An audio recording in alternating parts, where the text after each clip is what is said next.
மன்னன் தன் மகள் திரௌபதிக்காக சுயவர ஏற்பாடு செய்திருந்தான். யார் ஒருவர் வந்து வில்லா வளைக்கின்றாரோ அன்னவருக்கே பெண்ணை தருவதாக சொன்னார்கள். அனைத்து நாட்டு அரசர்களும் சென்றோம்.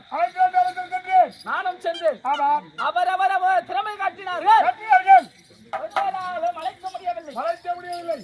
ஆனால் நானும் சென்று முயற்சித்து பார்த்து முடியல, வளைக்க முடியவில்லை, விட்டு ஆனால் அர்ஜுனனானவன் பிராமண வடிவத்திலே வந்து வில்லை வளைத்தான். திரௌபதியை மாலை சுடிவிட்டான்.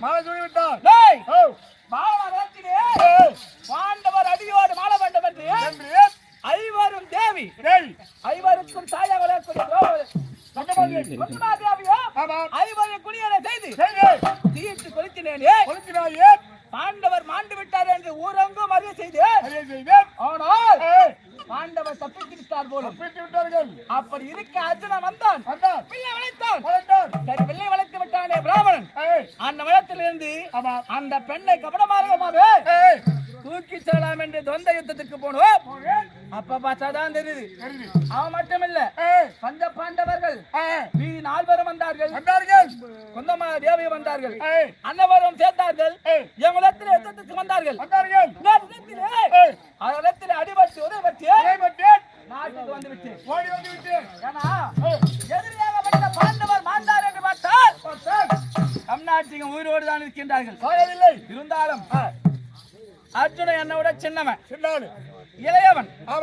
அவனுக்கே திருமணம் நடந்து விட்டுனா நான் யாரு? அவனுக்கு பெரியவன். எனக்கு என்னடா குறையுது? அப்படி இருக்க எனக்கும் திருமணம் செய்ய வேண்டும் என்று ஒரு எண்ணம் வந்து ஏன்னா அவள் மீது ஒரே ஆசையாக இருந்து ஆனால் அண்ணவளை மனமடிக்க முடியவில்லை. அர்ஜுனன் மணந்து விட்டான். அதே நோக்கத்தோடு வந்த மாதிரி அந்த எண்ணமானது இப்போது வேற பெண்ணின் மீது மாறிவிட்டது. ஆமா, அவள் மீது கொண்ட ஆசையானது தற்போது மற்றொரு பெண் மீது வந்து விட்டது. அண்ணவளை மனமடிக்கலாம் என்று எண்ணம் கொண்டிருக்கின்றேன். ஏன்னா நாம ஒண்ணு நினைச்சா தெய்வம் ஒண்ணு நினைக்கணுவாங்க. நான் நினைத்தால் மட்டும் போதுமா? இந்த கல்யாணம் நடக்குமா? அந்த பெண் வீட்டார் எப்படி என்று அனைத்து அறிய வேண்டும். இதற்கெல்லாம் யோசனை சொல்லக்கூடிய என் மாமன் சௌரி மாமன் அன்னவர் அயத்தி அன்னவரத்திலே பெண் யார்? பெண் வீட்டார் எப்படி? நான் சென்று பெண் கேட்டால் அவங்க கொடுப்பாங்களா?